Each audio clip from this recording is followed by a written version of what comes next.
It's okay to be sad. ہر انسان کی زندگی میں کچھ نہ کچھ ایسا ہے کہ اسے غم آئیں گے، اور یہ اللہ نے لائف کی نیچر بھی یہی بتائی کہ الذی خلق الموت والحیات لیبلوکم ایکم احسن عملا، کہ میں دیکھوں گا تم میں سے بہترین عمل والا کون ہے. کہ یس اندھیرا بھی چھا جاتا ہے اور وہ پورا کا پورا چھا جاتا ہے، لیکن کبھی بھی اندھیرا پورا کا پورا نہیں رہتا ہے. صبح ہوتی ہی ہوتی ہے، کبھی بھی سچویشن سیم نہیں رہتی. تو مومن کو کبھی بھی ہوپ لیس نہیں ہونا چاہیے کسی بھی سچویشن کے بارے میں. ہوپ ہی ایک ایسی چیز ہے نا جو انسان کو زندہ رکھتی ہے. تو اللہ تعالیٰ ہوپ دلا رہا ہے. یہ اللہ کے الفاظ ہیں، یہ کسی انسان کے الفاظ نہیں ہیں کہ اللہ تجھے نہیں چھوڑ سکتا، نہ اللہ تجھ سے ہیٹڈ کرتا ہے. بس یہ اللہ کے کچھ طریقے ہوتے ہیں انسان کو ٹیسٹ کرنے کے لیے، انسان کو کچھ سکھانے کے لیے، کیونکہ یہ دنیا کی زندگی تو ہے ہی بہت ٹیمپرری. اصل میں آخرت کی زندگی ہے، وہاں پہ آپ کا ریوارڈ جمع ہو رہا ہے. اللہ کے ہاں دیر ہو سکتی ہے لیکن اندھیر نہیں ہے، ٹھیک ہے نا. اس کی بہت سی حکمت ہے اس دیر کی.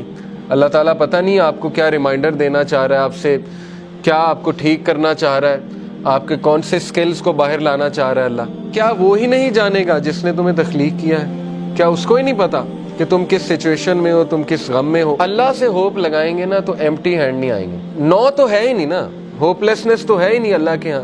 اس لیے یہ شیطان ہوپ لیس کرتا ہے بندے کو آ کے کہ جی تجھے تو یہ ملا ہی نہیں، پتہ نہیں اس کے بدلے اللہ نے کیا دینا ہے. تیرا رب تجھے اتنا دینے والا ہے عنقریب کہ تو راضی ہو جائے گا. جو بندہ خود پین میں ہوتا ہے نا، وہ پھر دوسروں کی بڑی زبردست مدد کرتا ہے. تو غم کو بری بات نہیں ہے، ٹھیک ہے نا. غم کو سزا نہ سمجھیں. غم جو ہے یہ تو روحانیت کی سیڑھی ہے. اس روحانیت کی سیڑھی پہ چڑھ کے انسان کا جو ہے وہ دل نرم ہوتا ہے، پھر وہ دوسروں کا غم فیل کرتا ہے اور پھر وہ دوسروں کے لیے کچھ کرتا ہے. دیکھیں نا، جن سے اللہ ناراض ہوتا ہے ان کو تو یہ سائن ہی نہیں ملتے، وہ تو فل مزے میں ہوتے ہیں. ان کو نہ کوئی مصیبت آتی، نہ کوئی پرابلم آتی. جیسے اللہ کے نبی صلی اللہ علیہ وسلم کو اللہ نے کہا کہ ان کا جو مزہ ہے، ان کا کھانا پینا، ان کی عیاشی آپ کو دھوکے میں نہ ڈالے.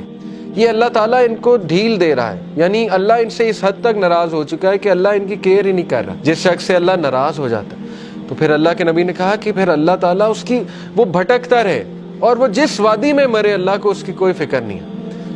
یہ ہے اصل میں وہ شخص بدبخت. اور یہ کون ہے؟ وَلَا تَكُونُوا كَالَّذِينَ نَسُوا اللَّهَ فَأَنسَاهُمْ أَنفُسَهُمْ. کیا تو نے دیکھا اس کو جو اللہ کو بھول گیا تو پھر اللہ نے اس کو اس کا آپ بھلا دیا. اولئک هم الفاسقون، یہی تو فاسق ہے. تو اس لیے یہ مت سوچے کہ اللہ نے آپ کو بھلا دیا. اگر اللہ کسی کو ناپسند کرتا ہے تو اپنے قریب کیوں لائے گا؟ مجھے یہ بتائیں، ٹھیک ہے نا. ایک بندہ کہیں اور جا سکتا ہے، کلاس میں آ گیا ہے، دین کا لیکچر سننے آ گیا، کیا یہ نشانی نہیں ہے کہ اللہ اس سے راضی ہے؟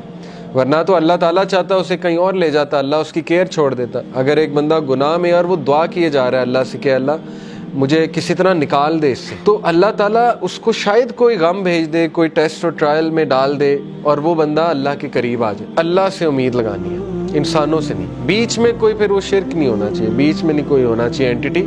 ساری کی ساری امید اللہ تعالیٰ سے ہے. پھر آپ دیکھیں اللہ تعالیٰ جلد آپ کو ایسی چیز دے دے گا کہ آپ کا غم اللہ ہلکا کر دے گا.